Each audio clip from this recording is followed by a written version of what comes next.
Welcome to the Biz Coach Show. In every episode, we share information and advice for small business owners, small business leaders, startups, and entrepreneurs preparing to launch their business. Our mission is to give entrepreneurs the edge they need to succeed. If you're in need of business coaching, head over to mybizcoaches.co and book your free coaching consultation today. The Biz Coach Show is presented by Eric Whitmoyer, the owner of My Biz Coaches, a business coach, serial entrepreneur, author, and speaker, as well as David Macon, a certified professional in talent development, growth expert, writer, and small business strategist. Well, Eric, good afternoon. How are you doing today? I'm doing good, David. How about yourself? I'm doing really good, man. A little bit of snow here in Utah, so we're digging out, but otherwise things are good. So envying you out in Arizona today. Yeah. No snow here. No, but come August, July timeframe, I'll be happy to be here, and then you'll be all works itself out. I don't know about that. Depends how good your AC is, right? Yeah, right. Exactly. But awesome. Well, hey, thanks for joining us. We've got an exciting episode today. Today's the conclusion of an 8-part series that we've been working through. It's actually been based on a series of articles that Eric has been writing. You can find those in his newsletter. You can just scan the QR code. It's a newsletter on LinkedIn. So just follow those QR codes, and a lot of great content if you want to get caught up on the things that we've been talking about. Also, make sure that you like and subscribe. That way you don't miss future episodes, but you can also go to the Biz Coach Show playlist and check out the last 7 episodes that we've recorded in this 8-episode series. So the theme has been trends to watch in 2024, and Eric's final article on that is all about cybersecurity. So we're going to dive into that topic here today. As we do, Eric, like I've been asking a lot with this series, of all the things going on in the world, right, that you could have chose to focus on in 2024, why did you pick cybersecurity? Well, I think that the biggest piece, as you look at the things to be concerned about, we know how much AI has played into 2023 specifically, right? The introduction of ChatGPT in the fall of 2022, and the but the introduction of ChatGPT and other AI functions have played a significant role. Prior to that, cybersecurity had a presence and it was important and certainly had an impact on a lot of businesses. We've heard a number of companies that have been hacked and leveraged for ransom and things like that. And we've heard more and more larger companies have been taken advantage of in that way. When you start factoring in the impact that AI could have and the added influence of just internet-based business execution, like so many businesses are taking place on the internet, you combine those two and how disruptive cybersecurity can be, which we'll touch on a little bit today, and how much of an impact that is. It just exacerbates the potential opportunities for significant challenges within many organizations. A lot of it, we've looked at, I think it was MGM was one of the companies that had been hacked. There was it was an oil company that had been hacked that we heard about. They were ransomed, to get some kind of multi-million-dollar settlement or something like that to release their services or something like that. But we think about that from a large scale. Now, first of all, if those companies that spend millions of dollars a year to protect their systems can get hacked, anybody could get hacked. Right. Now, the average Joe says, "Oh, who's going to mess with me?" Well, if you've got a database of 5 or 10,000 people that you've developed over the last 10 years or whatever that may be, and somebody can hack that for social security numbers and contact information and other things like that, that's valuable. And quite honestly, there's a number of people that would get exposed and could create problems. And one of the primary things that we think about for the small business owner is what could happen to that small business owner. So all the more reason to be implementing steps for cybersecurity to protect yourself and protect, one of the things we talk about today is going to be risk mitigation, right? How do I ensure that something like this, because you take the average big company that's able to pay it off, go to the smaller company, and that's probably enough to put them under, right? I mean, this could be the reason it's so important, I think. And to your point, to answer your question more directly, at the end of the day, if a big company, if it's expensive for them to have to pay off, these or the ransom to get people to get their information, their access back or whatever, imagine what that does to the small business owner that can't afford it. Yeah, as you said that, Eric, that resonated because I got to thinking, imagine for that small business owner who's already on that razor's edge of, profitability and are they going to be able to take money home, this month, right? Those sort of things. Then all of a sudden their website's down for 2 weeks because Yeah. of a ransomware attack that they may or may not have the money to get their site back, right? Or all of a sudden, you got to send out that alert to your customer base that your database got hacked and nobody wants to shop at your business anymore. Or, you make somebody's latte wrong and they hack your system and steal your website. I mean, there's a number of different things that can happen. But to your point, yeah, the impact on small business could be profound. So totally get why you picked it. I know that you got a lot of really good key points in your article. So you want to kind of walk us through those? Yeah, so I think the first one really, as we touch base to your point, there's 8 key things that we talked about. Cybersecurity was not last by any stretch because of a sense of lack of concern in regards to the other 7 categories. It was the one that I wanted to put the most time into. As you know, we actually interviewed 2 people that are in that space, and I believe that we've already got one, and we're working on a second show for next year, early next year in January, to bring a couple of those people on that we gathered some insight and information from and make that a more, because I couldn't, my article, I couldn't do justice with some of the things that we talked about and some of the information we gathered. And so I think it's important to acknowledge that this is just a pittance in comparison to the amount of impact and possibility and concerns that are created from this. And so, I say that to say, do your own due diligence. I'm providing some basic information here. Definitely encourage you. I know at the end of the show, we're going to provide the opportunity for somebody to download the white paper on this and go through the other 7 topics. But, this, like I said, this is just a smattering of some of the information that would be not and very valuable. And the insight that we gained through that interview process to write that article, you guys, I think you'll see significant value from those interviews that we'll conduct as well. So kind of a teaser, but at the same time, this is just a piece. Be prepared for even more information, and we want to bring that to you to ensure that you can prepare yourselves accordingly. That said, the very first one is protection of valuable assets. I mean, when you think about implementing robust access controls, safeguard your digital assets by implementing these controls, define and manage your user permissions meticulously. I can't tell you how irritated I get about this 2-step authentication for all of my software programs, access to different things. But when you think about it, it's like, I, for instance, personally, I manage all the finances in our home. And every time I have to access my wife's bank account to move money around or something, I got to do some kind and I got to wait for her to text me back to do the 2-person authentication. I'm like, this is such a pain in the rear end, right? I mean, at the end of the day, but it's there for a very good reason because these are the things that you can put into place. And ironically, as I even say this, I remember an article I wrote years ago, very relative to the same topic. It was in regards to an interview that I saw done by the gentleman. It was based on his life story, was the movie Catch Me If You Can. Oh, yeah. The movie with Tom Hanks and Leonardo DiCaprio. DiCaprio. It was based on his life story and more specifically toward, the end after he did all the things that he did, but then ended up going to work for the FBI and teach them about all the things that he was doing. This is before cybersecurity. This is just straight up fraud kind of stuff. Writing bad checks was one of the primary things that he did. And in an interview that he actually did the interview for Google.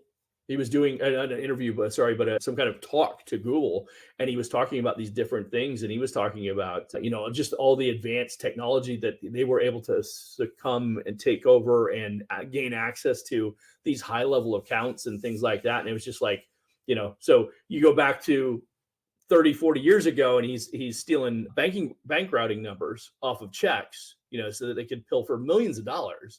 Right. And now, I get direct digital access to somebody's bank account, with millions of dollars and that has access to it. So you talk about these frustrations, and I don't know somebody I haven't spoke to that's complained about the 2-step authentication processes and how frustrating that can be. So, I say that to recognize, it seems like a frustration, but there's very legitimate reasons for it. And more things are going to be coming that will actually force us to do more of that. But I literally, when I think about the conversation I heard him do and the speaking engagement he did, he was like, you have no idea. He goes, if they want your information, they've already got it. Yeah. It's not a matter of if, it's just a matter of when, right? So, and that resonates as we kind of move forward. Again, talking about that small business owner, what would that do to somebody in that space? So another big thing was encourage regular backups, right? So Yeah. you can dramatically reduce the exposure that you could potentially have by backing up your valuable information, your assets. And ransomware attacks are a big thing. It's happened many times already. Unexpected losses. I mean, just losses in general of data is already a disruption to the business. But when you think about somebody consciously stealing the data, the information, right, and what that can do to a business, pretty significant. Backing up to offsite locations, using cloud backup, things like that are pretty significant, and a great opportunity to ensure that you're protecting yourself from downtime and eventual security incidents. Yep. Another one's mitigation of financial risk. That's actually a really significant one that most small business owners really aren't considering. As a matter of fact, there's in one of the networking groups that we involve actively at My Biz Coaches that I take part in. We call it a mastermind networking group. And there's a gentleman in there who sells commercial insurance, property and casualty insurance. One of the things that they offer is cybersecurity insurance. It's a rider they put on a policy for your business insurance. Excuse me. And that is a growing need for many companies because they need to make sure that they're protecting themselves in case something were to happen so that they don't get financially devastated carrying that rider insurance. And it's not cheap, and it's actually getting more expensive because of the more and more hack concerns. But the inclusion of cyber insurance in your business plan is a good protective step, and probably one that we highly recommend to all of our clients. And it used to be if you're not in the internet space, you're not actively. This is everybody, right? This is anybody who's capturing customer information. We've had clients that when we first started working with them, we're still capturing customer credit card information and holding the credit card information in the point of sale software, having direct access to it. That's Like that. That's so much exposure that I would not want to. Yeah. I would not, as a business owner, would not want the exposure of, right. That's just so much opportunity within the organization, let alone somebody else getting access to it externally. But huge opportunity there to protect yourself and mitigate some of those financial risks by just getting a simple insurance policy like that. Regular audits, security audits. In most small companies, what we recommend is working with like an IT company. There's a lot of IT companies that help set up your computer networks, maybe do help ensure that all your computers are connected with the internet and things like that. But these IT companies, one of the ones that we highly recommend, actually you'll be able to find on our site with our connection to other vendor partners that we recommend from My Biz Coaches, and they incorporate this into their assessment with the client. So when somebody says, we need some work with, we're going to buy new computers, we want to do this, we want to be able to set this up, whatever, what's our Wi-Fi, we want to be able to provide this, we want to be able to have clients work remotely or employees work remotely, gain access remotely.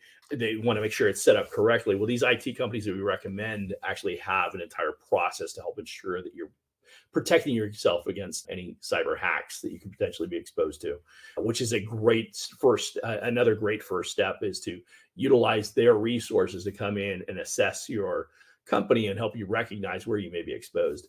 Ironically, and I don't remember the exact statistic, but it was well over 90% of hacks still come from something as simple as phishing tactics through email. Yeah, I was going to say just what was going in my mind as you were talking about that was, well, no surprise, but training. So training your employees on things like phishing or, you talked about remote work. Well, don't connect to public Wi-Fi when you're using secure applications, right? There's little things like that, even if you take the best safeguards, firewalls, it takes, one employee sharing a code or accessing an insecure network. Those sorts of things can be a real issue. So train your people, right? Train your people. I say that a lot, but yeah, it's true. Yeah, from the trainer. What's interesting about that, and as you mentioned that, like I said, that the IT solutions that we recommend to our clients, they incorporate that training component into their service that they provide. So not only do they conduct an audit, show you where your exposure is and let you know where you're susceptible, but in addition to that, they also provide you the training that would be valuable to help ensure that you don't get this. I mean, it's crazy how many hacks are still coming from, like I said, just simple email phishing expeditions, for lack of a better term, and a bogus email with a funky link. And I will tell you, I mean, we within my biz coaches, I get these multiple times a week, I will say, emails that are mimicked, from it's like a link from, what is it, PayPal. That's one of Right. the more popular Yeah. ones that I'll see. And I see it's a funky link and it'll say, hey, you're not getting this deposit, or something like that. And you're like, what are you talking about? And then you click on some executable file that's hidden in this, it's like, click here to resolve the issue. And if you're not paying attention, I mean, they're pretty sharp. The kind of stuff that they'll put in that, if you don't pay attention, I feel like if you're not expecting some type of appropriate communication from, who does your banking or who does your credit card processing, or, I mean, you could very easily not be paying attention, click on it and be like, what are you talking about? And all of a sudden have downloaded some virus, which then, by the way, is only there to sit in your system and review and gather information until they decide they want to execute the hack. Which Right. is a whole Yeah. other thing that I didn't understand or didn't have any appreciation for until going through these interviews with these couple of people. And it's like, yeah, so what it'll do is it'll get into your system. It just sits in your system like any other type of virus, continues to grow and faster, get attached to more things, and then they execute it. Yeah. So yeah, it's pretty crazy to kind of hear about some of the things that play out the way they do. Another one is develop an incident response plan. So how to brand reputation, how to protect your brand, right? So I think about, this isn't really considered cyber, but you think about food organizations. We've had some recent over the years, a couple of big name companies. I won't use those names, but a couple of big name companies that had some scares with different, like was it Ebola and some other things like that had huge implications in the brand, right, over the last Yeah. 10 years. That think about what that does to an organization. Let's say a small company that does $5 to $10 million a year, and they offer some kind of service to business clients or whatever, and all of a sudden they get hacked, and that affects their brand. Well, there's an entire process to protect your brand, other things you should do, how you should communicate it, what you should do to make sure that you protect yourself, and at the same time let your clients know who might have been exposed. I mean, we've all received emails from different credit card companies. I'm pretty sure that's a big one that most people have been hit with already, where they're like, hey, by the way, you've been exposed, and if you want to make sure you protect yourself, go here, follow this link. It'll let you know how much you've been exposed or what degree you've been exposed and what you should change to correct or improve or whatever the case may be. That's a whole process that, if that happened to my business tomorrow, I'd be like, what do I do? Yeah. Right. But these companies will help you prepare for that and have a strategy in place should something happen to your business. Again, I would say most business owners that we engage with have zero perspective on what that would look like if they had to deal with it tomorrow. Sure. Yeah. Monitor online presence, actively monitor your online presence of signs or unauthorized access and data leaks. Utilize reputation management tools to track mentions of your brand across digital platforms. Hadn't even thought about that one until I started doing my research on this whole thing. But yeah, as I said, that's a whole nother piece of that. And I've seen offshoots of our brand of My Biz Coaches, and I'm like, we're not that big enough to have somebody trying to piggyback off of anything we're doing. But ironically, there's not very large companies, and they're getting impacted from these types of activities from cyber hackers. And then another one's compliance and regulations. There's lots of things out there in regards to compliance, both with the different authorities, making sure you're up to date on what your expectations are. I would say, best guess, I'm going to say somewhere in the neighborhood of 60 to 70% of companies are probably out of compliance unknowingly, because they don't know what the actual guidelines are or the expectations for their business. And so because of that, they're likely outside of the requirements that they should be legally, and consequently are exposed. Yeah. So you mentioned training programs, employee training programs. Like we kind of touched on that, but that's a big one, is helping people, understand what to look for, how to protect themselves. And, if you have remote workers, when they're working from home, sometimes they may access your systems from their personal computers.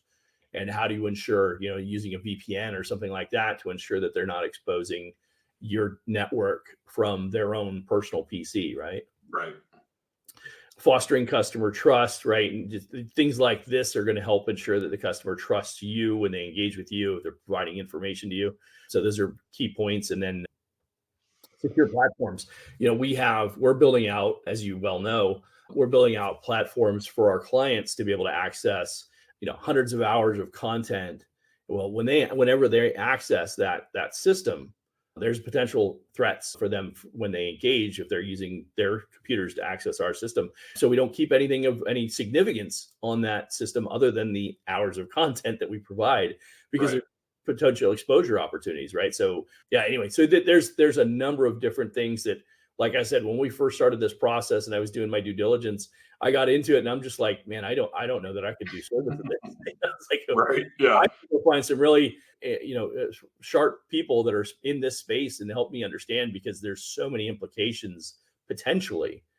And as I said at the beginning of the show, my biggest concern isn't what the exposure could happen today, but with the amount of AI type things and that are playing out, that you know uh, digital images and digital voices and things like that, can already software that can mimic it right now. It doesn't take long before somebody can really kind of take advantage of some scenarios. Yeah. No, some really good points. A lot of things to think about. And I'm thinking about, as I often do, somebody who's listening to this or watching this and they're thinking, okay, Eric, you've scared me. I know cybersecurity is something I need to work on in the upcoming year. Any advice on maybe where they start when it comes to cybersecurity in 2024? Yeah, so I asked that of both the people we interviewed, and I'm excited about being able to have them on the show, because I'm telling you right now, there's more than I can do justice, and there's a lot of really basic things, like changing your password regularly. I personally am one of those people that really kind of hates that, but the reality is that's actually one of the most tried and true practices that they constantly reinforced in both conversations, completely independent of one another. Just saying, hey, you know what, this one of the most basic things you can do is change your password regularly. I'm like, I hate that. It's like everything they were starting to recommend, I'm like, I really hate that. Yeah. The two person, the two-piece authentication, right? I'm just Yeah. like, oh, I hate that. It's so disruptive. And you know what? I'll add another piece to that came out of this whole conversation. We were in the process of employing a virtual assistant. And now the virtual assistant's based here in the United States, and somebody I would trust, to give them access to certain information within the organization, not just for them to have access, but now you're extending your exposure to somebody that doesn't directly work for you, right? They're a vendor, giving them access to certain platforms, like your social media platforms or something like that. All of a sudden, this is, it quickly spirals down this interesting path of, hey, I just want somebody to manage my social media. Well, that right there is already an exposure Right. opportunity, right? I mean, it's just by giving somebody else access to the social media platform. Most of them now want to use third-party applications to do posting for social media. And as I talked to these two gentlemen, both of them said, "Yeah, that right there is an exposure that you need to be Yeah. conscious of, and the impact, the implications that could have." So yeah, but the basic things are sharing of passwords, constant, regular changing the passwords, and then a really good next step, or next two steps, I would say, would be ensuring that you have a reviewing exposure for the insurance, getting some kind of cyber policy extended on your business insurance. And then I would highly recommend contacting one of these IT companies. They have relatively inexpensive services that they come in, they provide you the assessment, they have these tools that go in, they show you all the different exposure points and the things that you need to be prepared for, provide you the training, and then they have a monitoring service that can help you manage the dark web and make sure that there's no other pieces that you have exposed. But those are some of the best first steps that came from the conversations we had. And as I said, make sure that you turn in for the future shows in the coming weeks, because those are really going to provide some great insights for you, as well as we'll be able to drop some links and drive you to some of the people we would highly recommend their services. Yeah. Great reminder to subscribe if you haven't already to the show. Absolutely. If that didn't scare you to subscribe, I don't know what will. Love it. Well, before we wrap up, Eric, any other thoughts on cybersecurity in 2024? And then maybe we talk about some of the cool stuff you got going on over at My Biz Coaches. Yeah, no, I just, as I said, I think that there's so many things, so many moving pieces when we talk about these, and I'm going to encapsulate because we're at the last episode, but in regards to the 8 trends that we talked about, some of these are interrelated. We talked about making sure that all businesses are able to do business online, right? It's like, even if you have a service-based business, people want to be able to buy online. We talked about one of the very first episodes that we talked about in this 8 series, the 8 trends, was speed of service, right? And the value of automations to tie those all together. Well, those automations are directly associated with a lot of AI content, or pieces that you can tie in with that, right? So you're really kind of tying a number of these things together, and really kind of an overarching piece of all of it is that by doing that, right, you're enhancing your ability to provide faster service. You're enhancing your ability to provide a better experience for your client. You're more resources making available to your client, and at the same time, it just accelerates all the exposure that's potentially out there. Yeah. So, it's really kind of tying that all together and saying, hey, look, this cybersecurity piece is no joke. And like I said, today it could be the small business owner that does $500,000 a year, but then gets hacked for a $25,000 ransom that they can't afford, to your point earlier. And they're like, okay, well, then we just won't give it back to you. Right. Like, they may not do anything more than just not give you back access to your website. Yeah. Well, what does Not that do hurting to your your business? Yeah. Yeah, exactly. What does that do to your business if you Yeah. just tied everything to the internet, which you Yeah. almost have to by necessity? Right. So yeah, there's a lot of pieces that kind of tie all together, and that's where I think that my concern really extended from doing this research. Yeah. Awesome. Well, let's talk about My Biz Coaches for a minute. You had a pretty cool workshop today. Do you want to tell our audience a bit about that, and then the upcoming workshop that you've got? Yeah, so amazing workshop. Appreciate the people that were involved that helped me out getting prepared for that and putting that together. And also appreciate those who showed up live for the event. It was an awesome show, or event, I should say. We had, I think 176 people registered for it. And we're already into thousands of hours of people that have actually watched it, not only live, but now I'm seeing the number of people on LinkedIn that are watching it after the fact. So really encouraging to see a lot of people obviously appreciating the value of the content. Everybody who was live shared great comments and as far as the value that they got out of it. In addition to that, we offered a program that would help people put together their strategic business plan for 2024. And so that was the purpose of that workshop, to your point, was to help people put that together. We went through my 10-step plan, which was drawn from my book, Success with Goals. We took the content, revised it for specifically directed to business owners. And we went so far as to put that plan together, literally walk everybody through those 10 steps so they could use the concepts, create a outline for a business plan. And then we went one step further and said, hey, look, you know what? We recognize that it's a lot of work to put one like that together, especially if you haven't done it before. And in the very first part of that, what we said was, look, this is a great exercise, but the reality is the exercise is worthless if you don't continue to review it.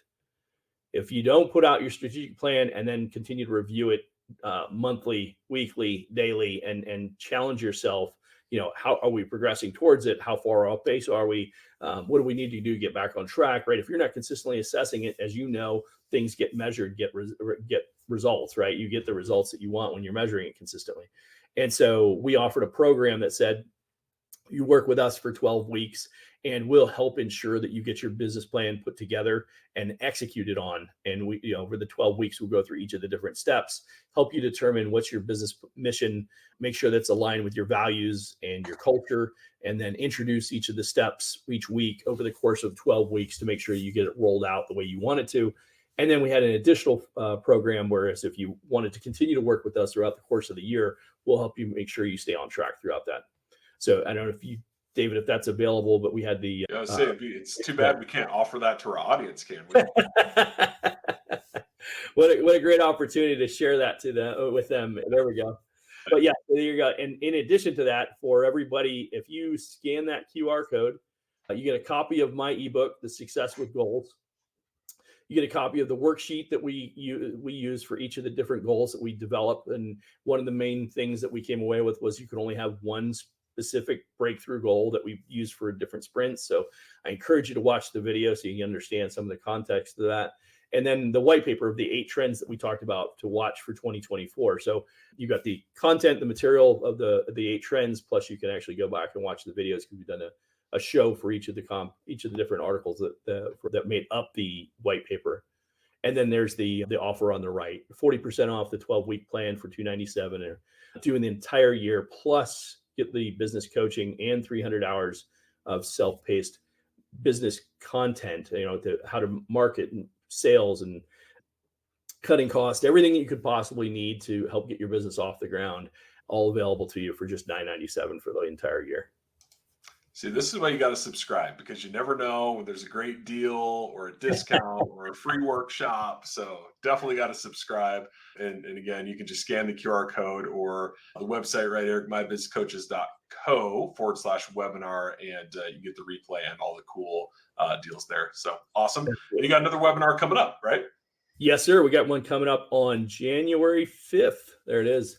I'm excited about that. So similar format. This one will be specifically around synchronizing success in 2024. So today's was on charting success and creating your plan for it. This would be about synchronizing success and mastering the arts of productivity and efficiency. We can use the phrase, time management, but at the end of the day, it's helping you be more productive and more efficient, and using specific time management skills to help ensure you get the most value out of the time invested. So you build the plan, then we show you how to make sure that you execute on a day in, day out basis to get the results that you're looking for. Awesome. Love it. Yeah. And to find out more about that, register, find Eric on LinkedIn. And then we'll also have it linked on Eric's website, I believe, as well. So definitely check it out there. Anything else you want to talk about, Eric, before we wrap up today? I think that does it. Awesome. Cool. Well, hey, this has been a fun series. I think it's the first time we've done 8 episodes around kind of a specific theme or topic. So that was super cool, and appreciate all the insights along the way. If you missed any of them, like we said, just go to our playlist on Eric's YouTube channel, My Biz Coaches. Look for the Biz Coach Show. It has all of those episodes, or read the articles, or download the white paper that has all of them in one streamlined spot. So definitely check it out. Oh, go ahead, Eric. Or you can go to Spotify or iTunes. Yeah, that's right. On I noticed that we actually have we have more following on the actual podcast channels than we do on YouTube. Well, they want to see our faces? What's up with that? Yeah, I don't know. Face for radio, apparently. But yeah, exactly. That's right. Yeah, absolutely. So listen to it on your commute. You don't necessarily have to watch it. So yeah, great reminder there. I think what was that? I think we were top 10 in Korea or something like that. I think so. Yeah, we're growing internationally. Yep, that's right. Awesome. Well, as always, Eric, great hanging out with you. And to our audience, thanks for watching or listening, and we'll catch you on the next episode of the Biz Coach Show. Outstanding. Thank you.